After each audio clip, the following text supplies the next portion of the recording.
ای پیدا شي نو الله برنګ پرنګ بیماری را لېږي ناشنا ناشنا بیماری به را لېږي چې د هغې نوم به وي ستاسو پلار نیکم نی اورېدلی او اوس د خلکو هغه طرف ته نظر نه ځي چې الله خفه دی الله راضي کو د دې ټولو مسلو حل یو توبه استغفار دی چې ټول مسلمانان توبه وباسي استغفار وکړي الله نه معافي وغواړي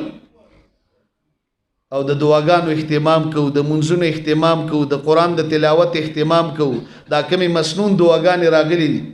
بسم الله الذي لا يضر مع اسمه شيء في الارض ولا في السماء وهو السميع العليم دا سار او ماښام اووه ځل اهتمام سره وایو